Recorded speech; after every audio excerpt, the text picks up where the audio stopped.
y en otros investigadores. Entonces yo veo que eso que yo rompí así como romper la pared en unos tiempos en que era casi imposible, yo veo que cada vez está volviéndose un discurso más aceptado porque le da la base filosófica para entender de otra forma todo ese universo. Bueno, ni siquiera entre el bien y el mal, fíjense, y entonces los famosos diosas y dioses, que yo no considero que son dioses y dioses, pero ellos también eran, digamos, malos y buenos, también dañaban y también beneficiaban. Entonces había esta fluidez permanente.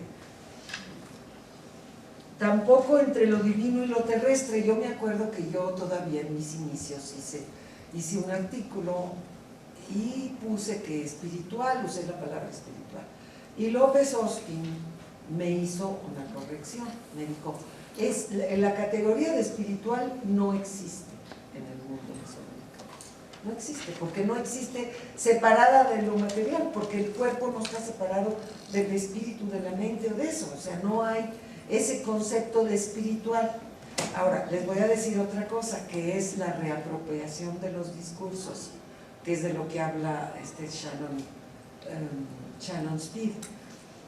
En el tiempo contemporáneo, las mujeres indígenas organizadas, concretamente en la Cumbre de Mujeres Indígenas, a la cual me invitaron de consultora, de la primera Cumbre de Mujeres Indígenas de las Américas, ellas reclamaban la espiritualidad indígena y insistían en la espiritualidad indígena. Ahí lo que ellas hicieron es, en nuestro mundo usamos el término espiritualidad, es algo que puede tener significado para el mundo urbano donde ellas se mueven, el mundo dominante donde se mueven, y entonces acuñaron un nuevo término y se llama espiritualidad indígena, a lo que los investigadores llamamos cosmovisión. Si ustedes ven qué es lo que dicen sus documentos de esa cumbre, qué dice que es la espiritualidad indígena, es lo que llamamos, lo que López Ospin llama cosmovisión. Ni siquiera, bueno, esta oscilación entre los opuestos o los polos de la dualidad mesoamericana ocurre con tal fluidez que nos lleva a elaborar un concepto de ordenamiento por pares distinto del ordenamiento jerárquico estratificado de la teoría feminista de género. O sea, la teoría de género está fundamentada en binarios que ya han sido muy criticados por Butler y Spivak y etcétera, pero básicamente ese es el punto de referencia. Son binarios mutuamente excluyentes y jerárquicamente organizados, no nada más así, sino que así. Entonces, lo masculino es preponderante, lo masculino es lo fuerte, lo masculino es lo que guía, etcétera, y lo femenino. Entonces, toda la reclamación de las teóricas de género es que esa jerarquización no debe de existir, pero atacan la jerarquización, pero no atacan la categorización exclusivista de los polos, el binarismo. Y entonces por eso toda esta corriente de Judith Butler y Spivak, que son las más conocidas, y ya con esas me quedo, pero hay muchas, ellas se hacen, pero tomos y tomos y tomos así de gordos, y digo, perdón, porque yo los leo y me gustan mucho y son muy brillantes, pero no aterrizan en nada, no aterrizan en nada concreto. Los movimientos indígenas, las mujeres indígenas organizadas en México y en América Latina están dándole una presencia práctica a toda esa postura más allá de los binarios que se queda en pura teoría. Eso es lo que yo estoy profundamente convencida, aunque seamos un montón de, como decimos, unos pocos gatos que estamos ahí en eso, pero estoy profundamente convencida que, y empezó con las zapatistas, que se ha logrado romper el binario a través de las prácticas feministas de las mujeres zapatistas y de las mujeres indígenas organizadas. Porque ellas no entienden eso, no entienden esa división, porque vienen de esa matriz filosófica que es otra.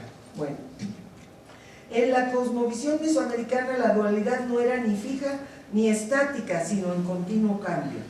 Ingrediente esencial del pensamiento náhuatl, esta movilidad imprimía su impulso a todo. las deidades, la gente, los animales. Fíjense lo que estoy diciendo aquí. Asimismo, como el espacio, los puntos cardinales y el tiempo, ideas. Híjole, aquí ya me brinqué una página y no me la traje. Disculpen. Pero bueno, aquí con esto se puede muy bien. Aquí, fíjense, ingrediente esencial del pensamiento en agua, esta movilidad, eso es lo más difícil para nosotros de entender, imprimía su impulso a todo, a la naturaleza, al cuerpo humano, a lo femenino y lo masculino, a los espíritus poderosos, a los tiempos, a las nubes, al agua, a las plantas. Entonces, imagínense, Jan me ayudó a traducir el libro, y cuando leyó el segundo capítulo y lo tradujo, me dijo: Silvia, no sé, todo se mueve, todo está cambiando, todo, no entiendo.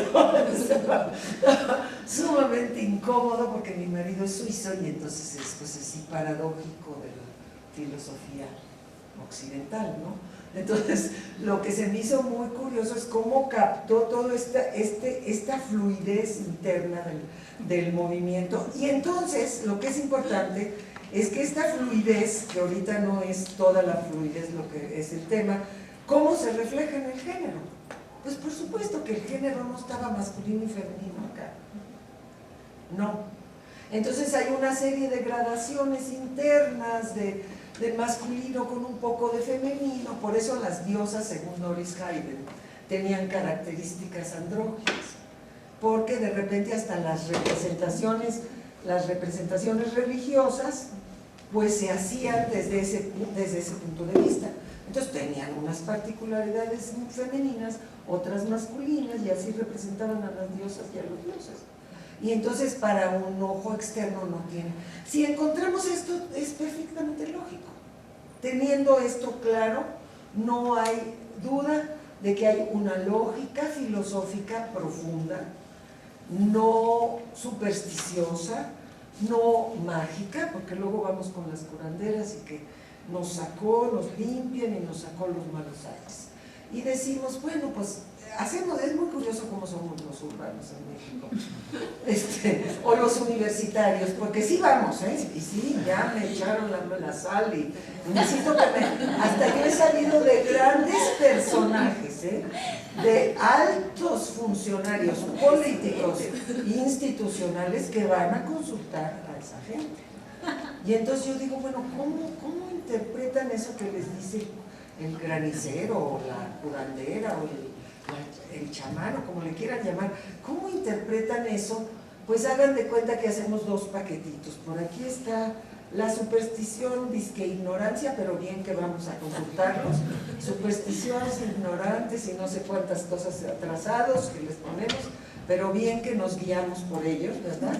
Y por otro lado está lo que aprendemos en la universidad, y entonces tenemos así somos bien esquizofrénicos mentalmente, porque la verdad podemos acomodar todo junto y no nos hace ruido. Entonces ahí esto permitiría que nosotros entendiéramos a fondo pues lo que nos está diciendo. No quiere decir que tenemos que pensar o ponernos exactamente, pero de repente sí se contagia uno de la fluidez, porque de tanto estudiarla ya empieza uno también a fluir.